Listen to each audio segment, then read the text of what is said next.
Hi friends, welcome to Siri kitchen. Friends, గోంగూర పచ్చడి ఎలా చేయాలో చూద్దాం. ముందుగా ఒక కడాయి తీసుకొని అందులోకి 2-3 స్పూన్ల ఆయిల్ తీసుకొని ఆయిల్ వేడయ్యాక తగినన్ని పచ్చికాయలు, అలాగే మనం ముందు బాగా కడిగి పెట్టుకున్న గోంగూరను వేసుకొని ఫ్రై చేసుకోవాలి.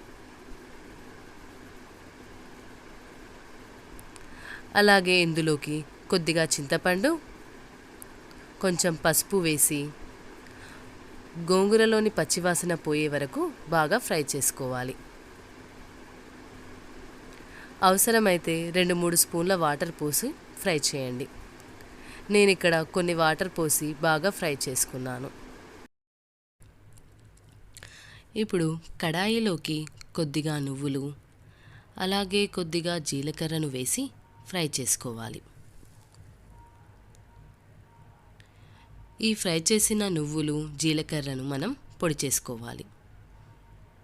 పొడి చేసుకున్నాక ఇందులోకి మనం ఫ్రై చేసి పెట్టుకున్న పచ్చికాయలను, అలాగే ఒక 5-6 వెల్లిపాయలను, తగినంత ఉప్పు వేసి పేస్ట్ చేసుకోవాలి. ఈ పేస్ట్ చేసుకున్న దానిలోకి మనం ఫ్రై చేసుకున్న గోంగూరను వేసి, అలాగే కట్ చేసిన ఒక ఉల్లిపాయను వేసి మనం గ్రైండ్ చేసుకోవాలి.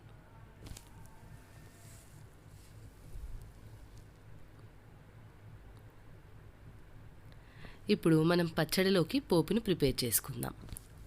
ఒక ప్యాన్ తీసుకొని అందులోకి ఒక 2 స్పూన్ల ఆయిల్ తీసుకొని ఆయిల్ వేడయ్యాక పోపు దినుసులను యాడ్ చేయాలి.